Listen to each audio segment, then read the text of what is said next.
சுபரேகைகள் வரிசையில் ரேகைகளை பற்றி நாம் அறிந்து கொண்டு வருகிறோம். இன்று நாம் காண இருப்பது ஒவ்வொரு மனிதனுக்கும் முக்கியமான ஒன்று, அப்படிப்பட்ட விசேஷமான ரேகை. அந்த ரேகை பேர் குழந்தை பேரு ரேகைன்னு பேர். அதாவது ராமனை பெற்ற தசரதன் என்ன தவம் செய்தானோ, ராமனை போல ஒரு பிள்ளையை பார்க்க முடியுமா? முடியவே முடியாது. அதே மாதிரி இன்று இவனை யான் பெற என்ன தவம் செய்தேனோ அப்படி சொல்லணும். ஒரு பையன் நல்லா இருக்கானாக்கா அதுக்கு காரணம் யாருன்னு கேட்டாக்கா அவர்கள் தாய் தந்தையர் செய்த புண்ணியம். அந்த மாதிரி ஒரு பையன் வந்திருக்கான் அப்படின்னு சொல்கிறோம். அப்போது கைரேகைக்கும் ஒரு குழந்தைக்கும் எப்படி சம்பந்தம் இருக்குது? இதுதான் உங்களுடைய கேள்வி. இந்த கேள்விக்கு இப்போ பதிலை நீங்கள் கைரேகையை பார்த்தே தெரிஞ்சுக்க போகிறீங்க. எல்லாரும் கவனமாக பாருங்கள். குழந்தை பேரு ரேகை எங்கே இருக்குனாக்கா கையை பாருங்கள். இதுதான் கை. இந்த கையில் இங்கே பாருங்கள், இந்த விரல் இருக்குது, சுண்ட விரல். சுண்ட விரலுக்கு கீழே இங்கே இருக்குது இந்த ரேகை இருக்கும். இங்கேருந்து இப்படி வரும். இது திருமண ரேகைன்னு சொல்கிறோம். அந்த திருமண ரேகைக்கு மேலே சின்னதாக ஒரு கோடு, கொஞ்சம் பெருசாக ஒரு கோடு, கொஞ்சம் பெருசாக ஒரு கோடு, இந்த மாதிரி 3 விதமாக மெல்லியதாக தடிமனாக கோடுகள் காணப்படலாம். சரி, கோடுகள் காணப்படவில்லை என்றால் அவர்களுக்கு குழந்தை பாக்கியம் இல்லையா என்று கேட்க தோன்றுகிறது. உண்மையை சொல்ல வேண்டுமானால் ஜோதிடம் பொய்யில்லை, கைரேகை பொய்யில்லை, சாஸ்திரம் பொய்யில்லை, எல்லாம் அவர்கள் விதியின் வழி வருகிறது. இதெல்லாம் நம்ம ஒத்துக்கிறோம்ல, அதே போல் இதையும் ஒத்துக்கணும். ஒருவேளை ரேகை இல்லாமல் இருந்தால் நிச்சயமாக அவர்களுக்கு குழந்தை பேரு கிடையாது. தெளிவாக புரிந்து கொள்ளலாம். அனாவசியமாக போய் மருத்துவரை போய் பார்த்து அதுக்கு ஊசியை போட்டுண்டு மாத்திரையை போட்டுண்டு பணத்தையும் செலவு செய்ய வேண்டாம். இன்னாருக்கு இன்னார் என்று எழுதி வைத்தானே இறைவன் அன்று அப்படின்னு சொல்கிறோம். அதே போல் ஒரு சிலருக்கு மக்கட்பேறு குழந்தை பேரு இல்லாமல் போகலாம். அடுத்த கட்டம், குழந்தை பேரு சொல்கிறீங்க, 3 லைன் சொல்கிறீங்க, மெலிசுன்னு சொல்கிறீங்க, திக்காக இருக்குன்றீங்க. அப்போ மெல்லியதாக நூல் இழை போல் இருந்தால் அவர்களுக்கு பெண் குழந்தை பிறக்கும். இப்போ நல்லா கவனிக்கணும். ஒரு முக்கியமான விஷயத்தை நேயர்கள் தெரிஞ்சுக்கணும்.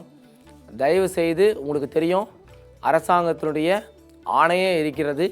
யாருமே அவர்களுக்கு பிறக்கக்கூடிய குழந்தை ஆணா பெண்ணா என்று தெரிந்து கொள்ளக்கூடாது. இதுதான் சட்டம். சட்டத்தை மீறி நம்ம செய்யக்கூடாது.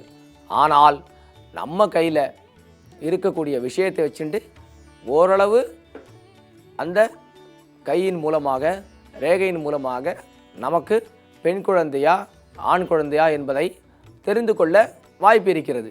இது ஒன்றும் தவறு இல்லை. அதே நேரத்தில் மாறி வரும்பொழுது மாற்றம் ஏற்பட்டால் அதற்கு நாங்கள் பொறுப்பு அல்ல. காரணம் என்னவென்றால், இந்த ரேகையை பார்க்கும் பொழுது மெலிசாக இருந்தால் நிச்சயமாக பெண் குழந்தை தான், அதில் சந்தேகமில்லை. ஆனால் கிரக ரீதியாக மன ரீதியாக டென்ஷன் சொல்கிறோம், மன அழுத்தம் காரணமாக பெண்களுக்கு 2வது மாதம் 3வது மாதம் 4வது மாதம் இந்த 3 மாதம் ரொம்ப முக்கியமான மாதம். அப்படி கரு அமையும் பொழுது மனம் உளைச்சல் அதிகமானால் மாறுவதற்கு வாய்ப்பு இருக்குது. இன்னொரு விஷயம், அறிவியல். கைரேகை என்பது அறிவியல். திரும்ப சொல்கிறேன், கைரேகை வேறு, ஜோதிடம் வேறு. கைரேகை என்பது அறிவியல். அறிவியல் ரீதியாக பார்க்கும் பொழுது உடலில் உள்ள குரோமோசோன்கள் எக்ஸு ஒய்ன்னு சொல்கிறோம். இந்த குரோமோசோன்களுடைய எண்ணிக்கையை பொறுத்து தான் ஒரு மனிதனுக்கு ஆண் குழந்தையாகவோ பெண் குழந்தையாகவோ பெண்களுக்கு பிறக்கிறது. இதுதான் உண்மையை தவிர வேற ஒரு விஷயம் கிடையாது. அதனால் தயவு செய்து புரிஞ்சுக்கோங்க. மெலிசா இருந்தாக்கா அது பெண் குழந்தைன்றது எடுத்துக்கலாம், தடியாக இருந்தால் அது ஆண் குழந்தைன்றது எடுத்துக்கலாம். அதே சமயத்தில் ஒன்றுக்கு மேற்பட்ட 2, 3, 4 கூட இருக்கும். சில பேருக்கு 4 இருக்கிறதுனால அவர்களுக்கு நிச்சயமாக 4 குழந்தைகள் உண்டு. அதுக்காக 4 குழந்தைகள் யாரையும் வந்து இப்போ இருக்கிற நம்ம இந்த கலிகாலத்தில் வச்சுக்கிறது இல்லை. ஒன்றே போரும் ஒளிமயமான வாழ்வு அப்படி தான் நினச்சிக்கிறோம். அதிகபட்சமாக 2. அப்படி இருக்கும்போது நாம் அதை வச்சு கண்டுபிடிச்சிக்கலாம். குரோமோசோம்களின் எண்ணிக்கையை பொறுத்து தான் ஒரு ஆளுனுடைய ஒரு பெண்ணினுடைய குழந்தை பேர் அமைகிறதே தவிர ரேகைகளுக்கும் அதற்கும் நேரடியான சம்பந்தம் இல்லை.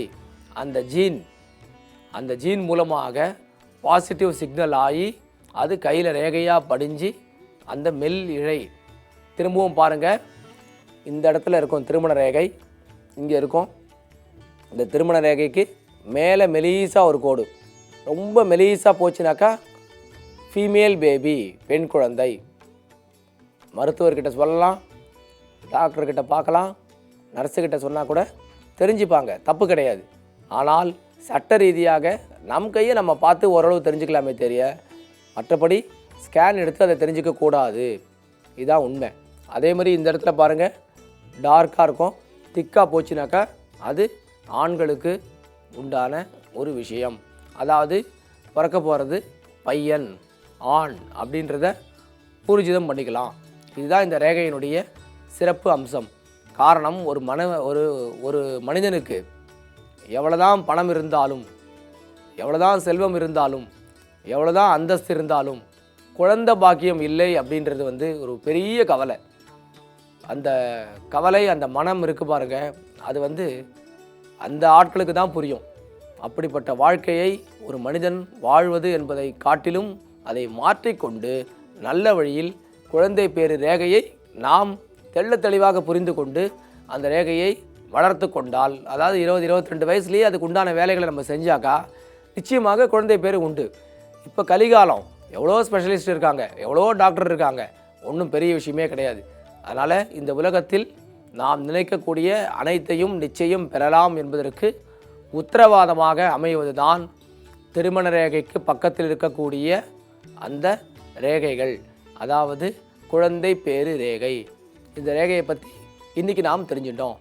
நாளைக்கு அடுத்த ரேகையை பற்றி தெரிஞ்சுக்கலாம்.